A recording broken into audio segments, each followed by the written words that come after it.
Hello, in this video I'm going to review the concept of the price elasticity of demand, and I'll be using calculus to demonstrate this issue.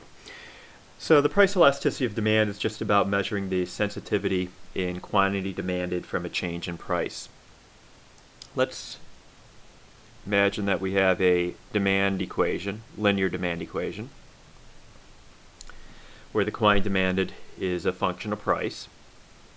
And given this linear demand equation, let's talk about the price elasticity of demand. So the price elasticity of demand, I'll abbreviate it as E subscript P, can be thought of as the percentage change divided in percentage change in quantity demanded divided by the percentage change in price. The percentage change in quantity is given by the change in Q divided by Q. And we can think of the change in Q, for example, as Q subscript 1 just minus Q. So we have the percentage change in quantity, all of this, divided by the percentage change in price, and the shorthand notation for that will look like this. Here again, the delta P, or change in P, is P1 minus P. Now we could simplify this a little bit, make it a little bit more attractive by doing the following. Let's get rid of this big mess here in the denominator by multiplying through its reciprocal. And if we do that to the bottom, the denominator, we have to do it to the numerator. And so these p's will cancel, the change in p's will cancel, and now we're left with this expression.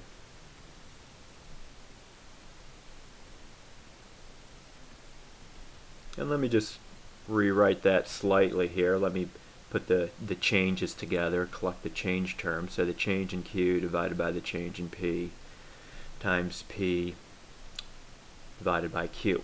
This is the basic equation for the price elasticity of demand. All it's telling us is that the price elasticity of demand, the percent change in quantity demanded divided by the percent change in price, is nothing more than this term here multiplied by price divided by quantity. Well, this first term here, change in Q over change in P, is nothing more than the slope of this linear demand equation. Okay, so note that the slope of this equation, you would say as well, change in Q over change in P, is just this term right here, minus B. Okay? So therefore, with a linear demand equation, the price elasticity of demand is nothing more than minus B times price divided by quantity, where this first term here, minus the demand curve is downward sloping, there's an inverse relationship between price and quantity. So you're just picking up that parameter in front of the P term, and then you're going to multiply it by some P and Q. Which P and Q? Well, you might be told to evaluate the elasticity of demand at a price of, say, whatever, $2, $5, whatever the problem states. We'll do an example in a minute. All right, let me get a fresh page here. Okay, so just to reiterate then, the price elasticity of demand is given by the following expression. Now you might ask, well, how does this, relate to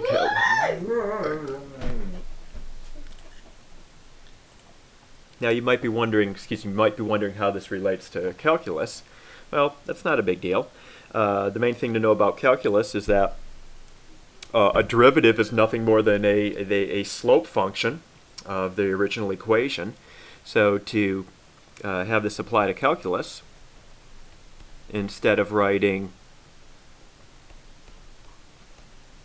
the following expression, we will change these deltas into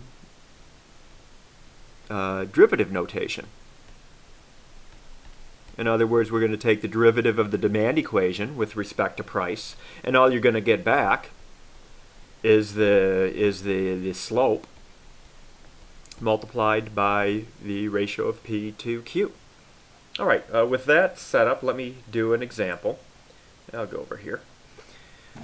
So let's say you are given a demand equation.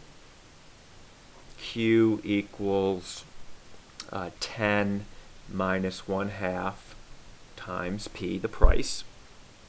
And you might be interested in finding the price elasticity demand at a price of $4. Okay, so let's go ahead and apply our formula from the price elasticity demand here. We're going to take the derivative of the demand equation with respect to price and then multiply it by P divided by Q. Okay, this first part here, as we know, is just going to be our slope, which is just minus 1/2. Then we're going to multiply it by P. Well, what is P? It's $4. The only thing we don't know is Q. What Q are we going to use? To figure out the value of Q, what you want to do is take this $4 and plug it back into the demand equation to see what Q equals at a price of $4. So I'll just go over here and 10 minus 1/2 times P, where we're trying to calculate the price elasticity demand at a price of $4. So we solve this and we're going to get a value of 8. So this is the 8 that we're going to plug into our equation here. Alright, so coming down here then, the price elasticity of demand is minus 1/2 times P, which is 4. And when P is 4, we just saw that Q is 8.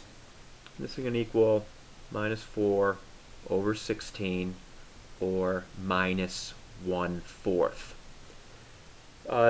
Let's don't lose sight of the interpretation here. This tells us that, at least at this point on the demand equation, that if price were to increase by 1%, quantity demanded would fall by 1/4 of a percent, 0.25%. Okay, so that would be the interpretation. A 1% increase in price would lead quantity demanded to fall by 1/4 of a percent, 0.25%. Okay, if you want, write it into form of decimals. All right, let's do another example. In this example, let's use our same demand equation. Q equals 10 minus 1/2 P. But this time, let's find the price elasticity of demand where P equals $16.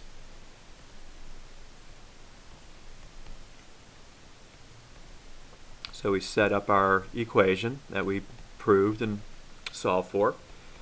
The derivative of this equation with respect to price is just going to be minus 1/2 multiplied by P. In this case, we're letting P equal 16. We don't know what Q is, so let's go ahead and solve for Q when P equals 16. In this case, Q equals 2. 10 minus 1/2 of 16, or 8, so 10 minus 8 is 2.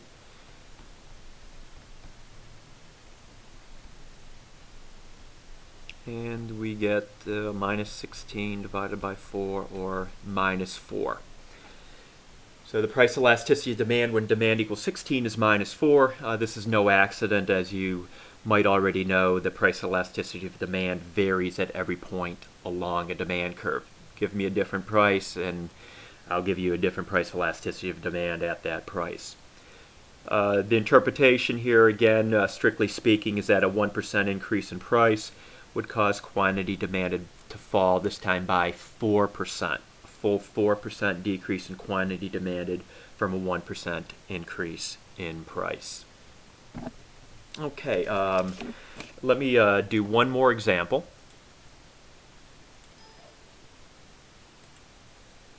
On this example, I just want to caution you that sometimes you may be given a demand equation in this form. Instead of having Q on the left-hand side, you have price. In other words, you have price as a function of quantity.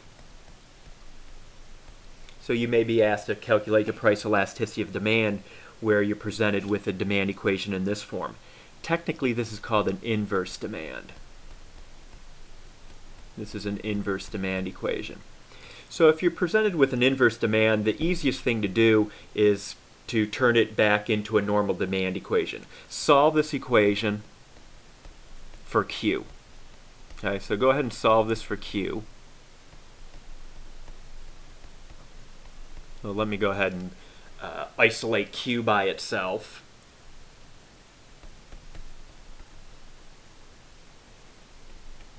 And you'll get something like this. Now let's go ahead and solve this price elasticity demand. The first thing we need is to calculate it as some price or quantity. So let's calculate this at, say, price equals $30. If P is 30, what is the price elasticity demand?